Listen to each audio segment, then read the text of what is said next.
one of the things that I would like to say in the context of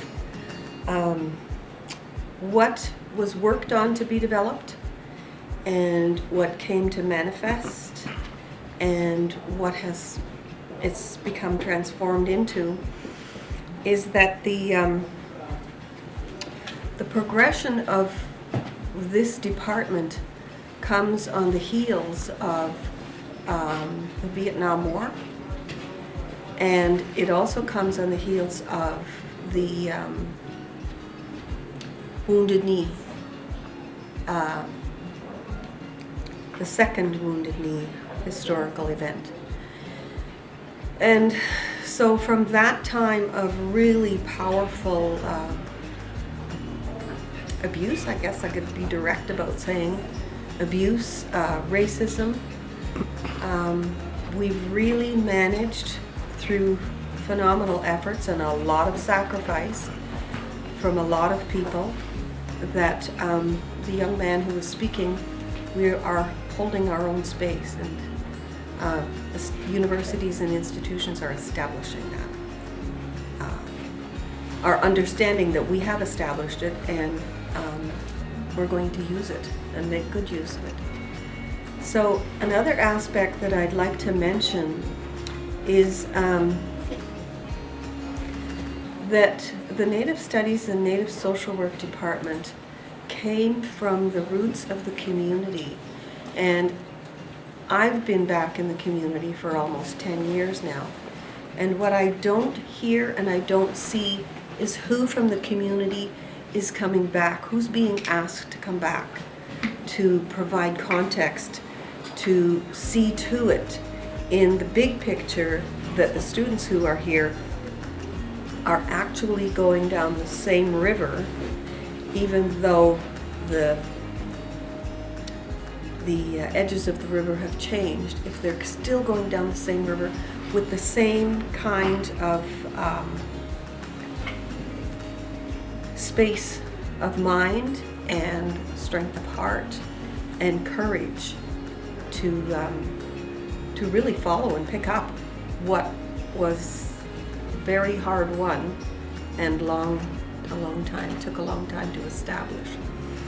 So the privileges that I've had here is that when I was in the Native Human Services program, I was privileged to have Jim Dumont as a professor for 2 of my classes, Nahum Kenhai to a couple of classes, Tom Alcos to a couple of classes, and Herb Navigon for a couple of classes.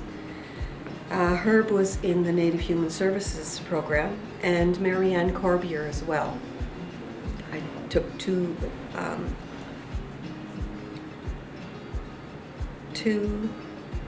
years in a various semester with her language course.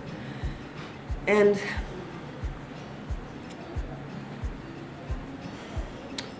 when I think about what this place looked like in the back parking lot, those birch trees were just little. Little, like this little. Now they're huge, and the one thing that I would like anybody and individuals to go and do is to go and stand by one of those trees. Do it in the wintertime. But you go and stand by that birch tree and you hold it. And you listen to what's happening in that birch tree.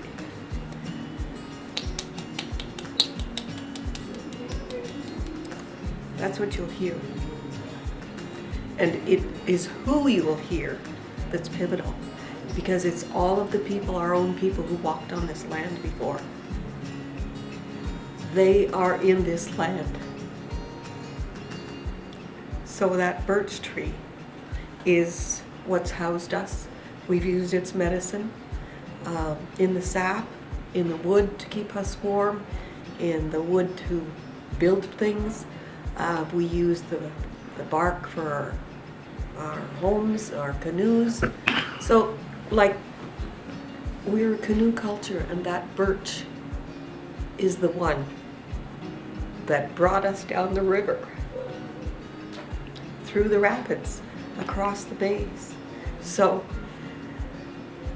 I would like the students that are here and the ones that are coming, go and visit those birch. They've been waiting, I guess I could say. They've been waiting. An interesting thing too about that birch is Mackenzie's mother, who was also an alumni to Laurentian University. They had their wedding here in Canisius Hall, and on the afternoon of their wedding, I was in my long dress, all prepared for a wedding, and I hiked up my dress and I ran up the hill, and my friend said to me, "Where are you going? You're in heels." And I said, "Well, I just have to do this one thing." So I went up and I put my tobacco down by one of those birch trees. And I asked my mom and dad, who had passed a year or two before they were married, before my son was married, to my beautiful daughter-in-law. So I asked them, "Can you show up and let us know that you're here with us?" Well, just as these two young people were signing the register, a wedge of geese flew by Canisius Hall, and it flew below the beam that separates the upper and the lower windows. And so that's how they showed themselves. The walls here, the walls here vibrate with the stories, the experiences, the teachings, the concerns of the people who built it in this Native Studies. And I can tell you that the year after my parents passed in 1997, we came back here to Canisius Hall to have their memorial. Because this is where and who the community is that walked with my dad, and who my dad walked with to establish a good deal of what's here in this university. So, yeah, man, just go and see the birch trees. Really, really go and see the birch trees. And if you're really creative, ask that birch if you can have a piece of bark and write a note to maybe Jim or Marianne, or to maybe Dr. Newberry's family. Because the thing about the families of the people who broke trail for us is that those kids, those daughters and sons, didn't get to see their mom and their dad because they were busy working here, really busy establishing things. So if you ever get the opportunity to meet any of the children in these families, please don't tell us, "I listened to your dad and I learned a lot," because that doesn't tell you anything about how my father invested his time in you. A lot can't feed anybody. A lot can't inspire anybody. A lot will not lift somebody's spirit. And that's what those elders did.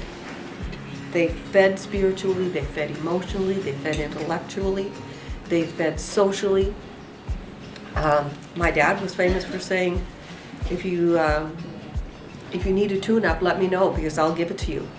And basically what that meant is I'll set you straight if you're not listening. So I guess maybe that's what I did with the birch, eh? Yeah, I didn't mean to do that, but I guess it's in the genes. Shimmy quetch. Thank you.